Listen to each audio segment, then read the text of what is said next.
certes, il m'a fallu longtemps pour m'en rendre compte euh, comment changer, mais en changeant la sensibilité du micro, je pense que c'est mieux. Je compte vraiment sur vous pour me faire un retour là-dessus, parce que c'est enfin votre retour va vraiment m'aider à, à savoir si comment dire, bah, savoir comment m'améliorer en fait tout simplement. N'hésitez pas, vraiment n'hésitez pas du tout, du tout, du tout. Donc on est parti sur un petit peu de lecture. Alors c'est un livre que j'ai déjà lu il y a un an, mais parce que je sais plus où j'en étais et parce que maintenant nous sommes beaucoup plus nombreux.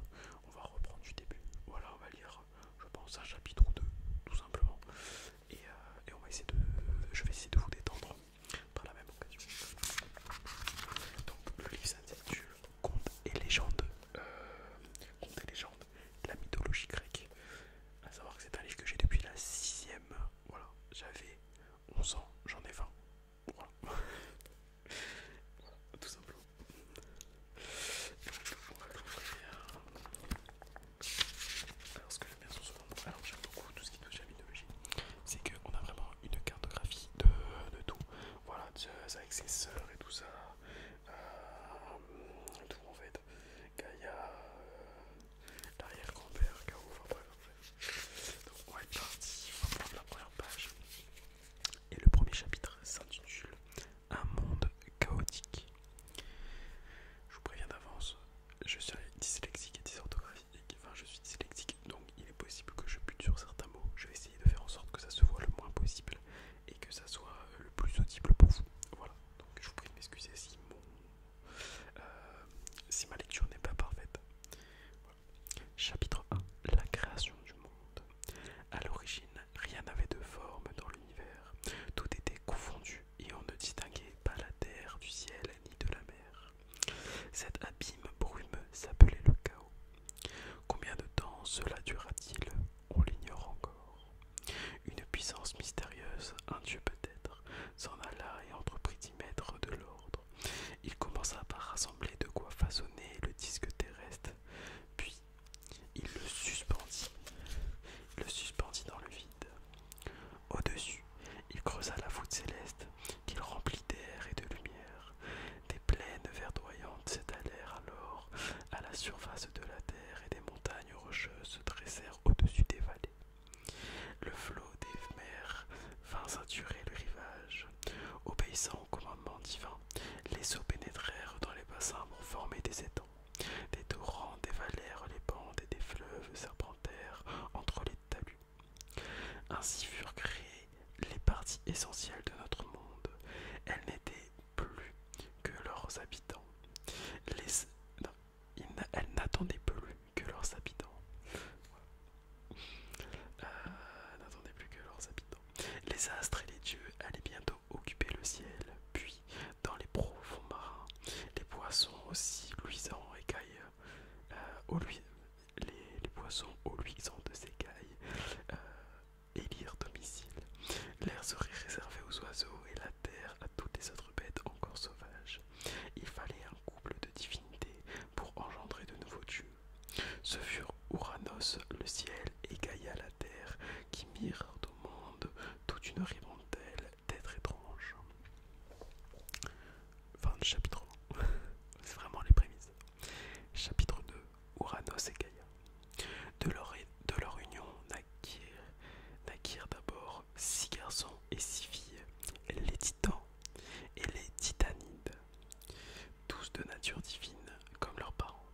Ils eurent à leur tour des enfants.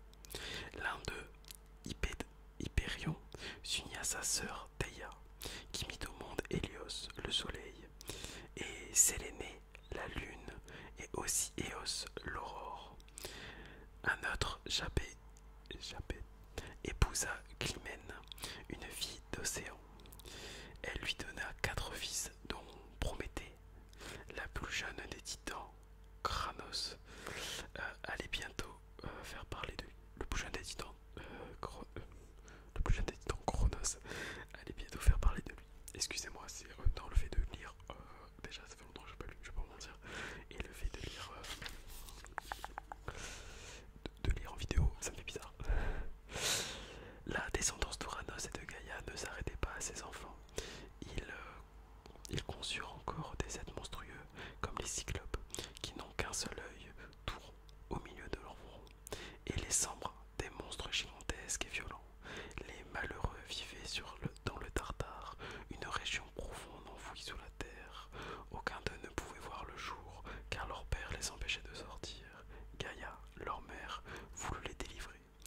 fit appel à ses premiers fils, les titans, mais ils refusèrent tous, sauf Cronos.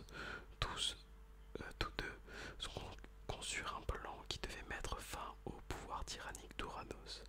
Une nuit, guidé par sa mère, Cronos entra dans la chambre de ses parents. Il y faisait très sombre, mais un rayon de lune lui permit d'apercevoir son père qui ronflait comme un bienheureux. D'un coup de serpre, il lui coupa les bourses. Uranos, mutilé, hurla de rage tandis que Gaïa exultait. Cet attentat Cet attentat mettait fin à une autorité qu'elle était fatiguée de supporter et leur descendance inutile s'arrêtait là. Enfin presque. Quelques gouttes de sang s'écoulèrent de la blessure sur la terre et la fécondèrent.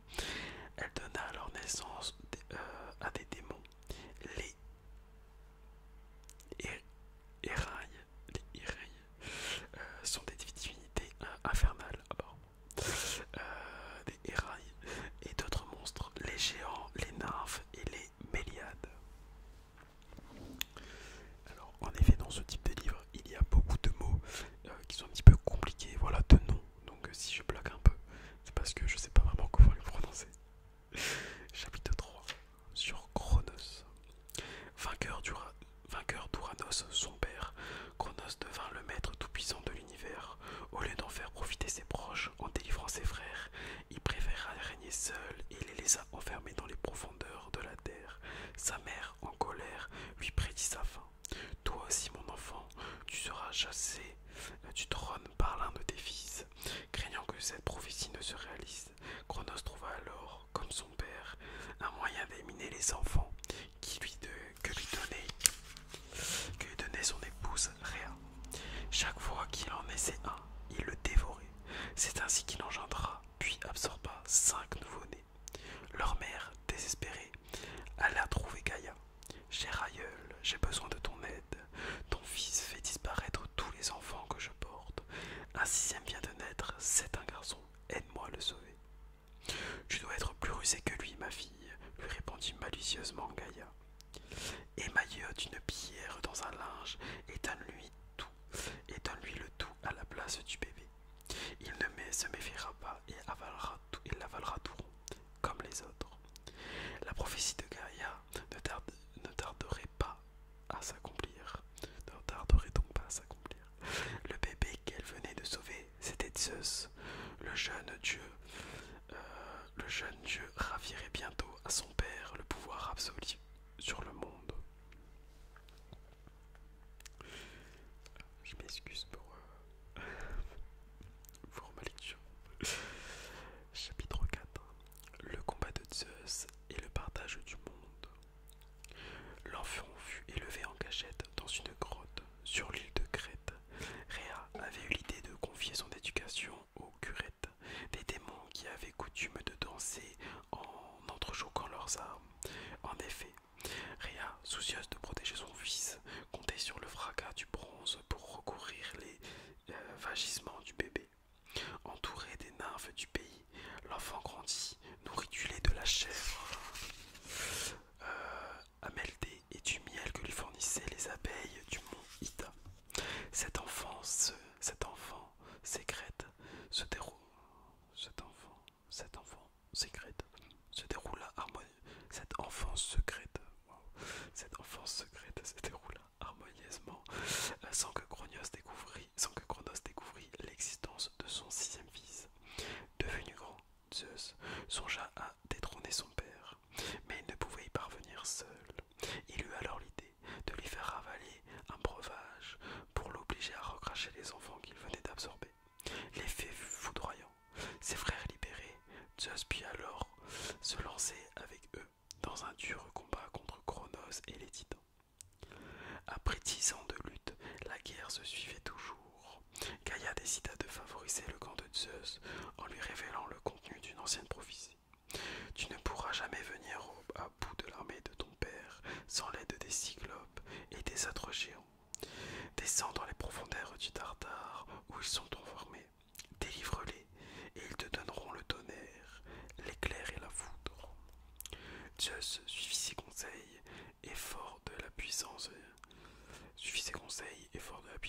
des cyclopes, des embras et des géants, il réussit à vaincre son père. Comme il avait gagné grâce à ses frères Hadès et Poséidon, Zeus partagea avec eux l'empire sur le monde. L'univers était divisé en 3 régions. Le ciel étoilé et la terre étaient la première, l'océan qui l'entoure la deuxième, et venaient enfin les parties souterraines. Le sort fixa à chacun. Le sort fixa à chacun royaume.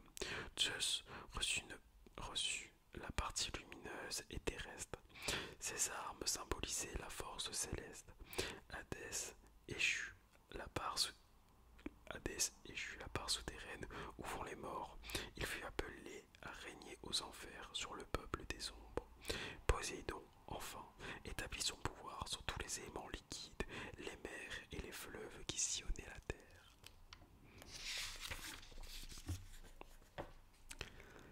Chapitre 5. Poséidon.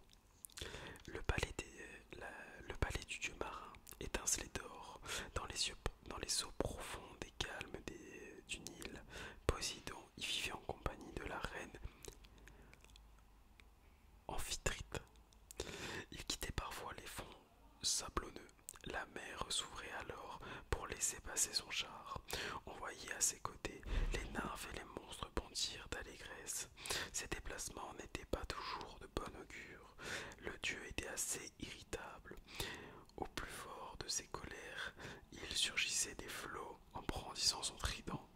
Il pouvait déchaîner des tempêtes et gonfler les eaux des fleuves qui alors quittaient leur lit. Il savait aussi ébranler le sol et susciter des tremblements de terre. C'est pour ça les hommes le craignaient et prenaient soin à lui offrir de splendides sacrifices avant d'entreprendre un voyage en mer. Le dernier combat. Chapitre 6. Sur Terre, la lutte n'était pas terminée. Pour devenir définitivement le souverain des dieux et des hommes, Zeus devait encore combattre un démon redoutable, Typhon. Cet être était le plus jeune fils de Gaïa. À son approche, tout le monde fuyait, et les dieux eux-mêmes redoutaient d'affronter ce monstre. Sa force inépuisable, sa taille gigantesque et sa laideur l'emportaient sur celle des autres fils de Gaïa. Au bout de ses bras immenses s'agitaient des têtes des têtes de dragons à la langue noire. Chacune d'entre elles jetait des lueurs de feu par les yeux et poussait des cris de bêtes sauvages. Zeus les entendit gémir, hurler et rougir tour à tour. Il se prépara à combattre et saisit ses armes. Le choc fut terrible, la terre trembla, le ciel s'embrasa et la mer se dressa comme une vague bouillonnante. Entre les crocs des dragons jaillissait le feu qui détournait les éclairs divins. Soudain, rassemblant toutes ses forces, Zeus lança un trait puissant de sa foudre qui enflamma d'un seul coup les multiples têtes de dragons. En un brasier gigantesque, le monstre se consuma, brûlant sans répit la végétation aux alentours. Alors, enfin victorieux, le maître suprême du tonnerre le précipita au fond du Tartare. Désormais, Zeus pouvait régner. Il regagna sa demeure au sommet du mont Olympe.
besoin de travailler, car la terre produisait toute l'année, sans être cultivée, des fruits en abondance. Sans effort donc, il cueillait dans les buissons des baies sucrées. Voilà. Il leur suffisait de se baisser pour ramasser les fraises savoureuses que la nature leur offrait. Les vêtements leur étaient inutiles car ils ne connaissaient qu'une seule saison, le printemps. Cette vie tranquille était rythmée par des fêtes où s'épanouissaient des relations d'amitié et de bienveillance mutuelle. On appelait cette époque l'âge d'or car elle tenait de l'or sa pureté, sa richesse et son éternité. Cette race finit pourtant par s'éteindre et une autre lui succéda. Chapitre 8. Prométhée et les premiers hommes. Les dieux créèrent ensuite des êtres vivants en les façonnant avec la terre glanaise. Sans s'en rendre compte, ils avantagèrent les animaux aux dépens des humains. Les premiers, en effet, récurent de qualités physiques qui leur permettaient de s'adapter parfaitement au milieu naturel. Les uns, comme les ours, obtinrent la force, d'autres, plus petits, comme les oiseaux, eurent des ailes pour s'enfuir. Le partage paraissait équitable et les qualités s'équilibrèrent entre les diverses espèces. L'une d'elles, cependant, avait été oubliée, l'espèce humaine. Avec leur seule peau,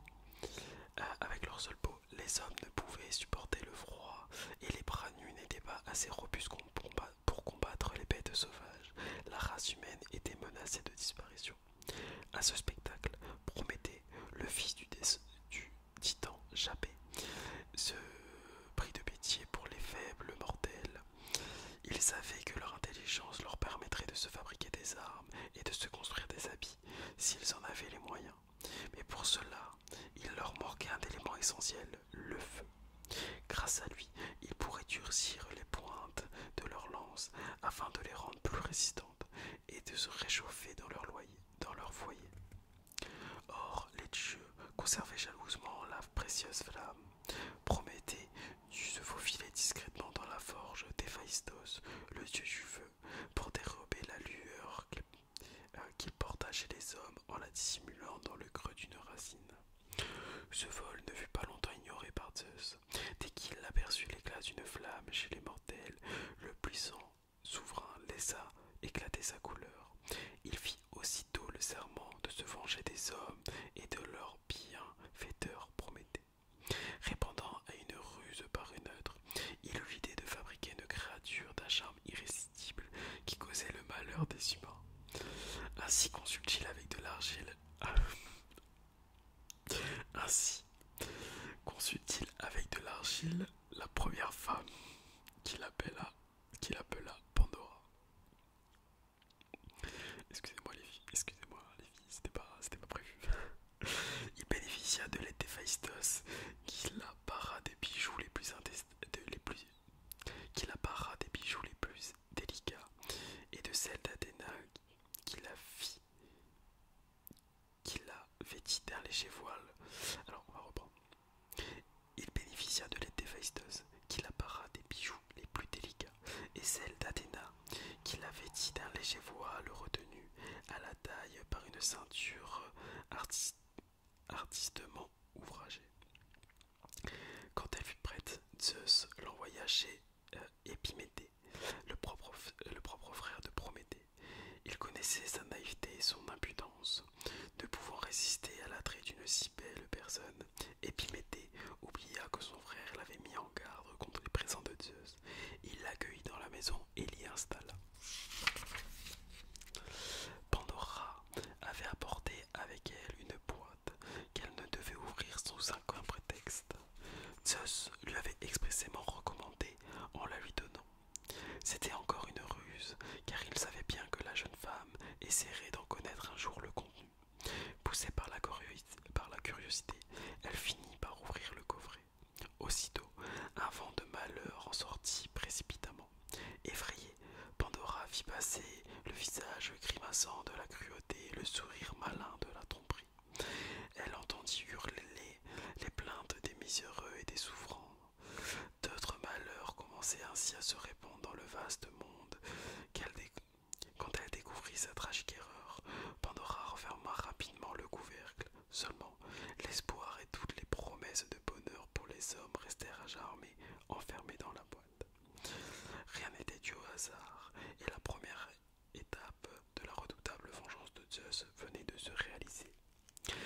deuxième châtiment, plus cruel, allait frapper Prométhée. À l'aide de liens inexplicables qui lui entravaient douloureusement le bras et les jambes, Zeus lui fit attacher un rocher. Ainsi, exposé sans pouvoir se défendre, Prométhée subissait chaque jour les assauts d'un aigle qui pouvait lui dévorer le foie. Et chaque jour, pour son supplice, son foie se reformait.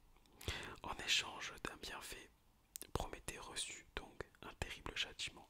Quant aux hommes, ils apprirent malgré eux qu'un bien pouvait être accompagné d'un malheur.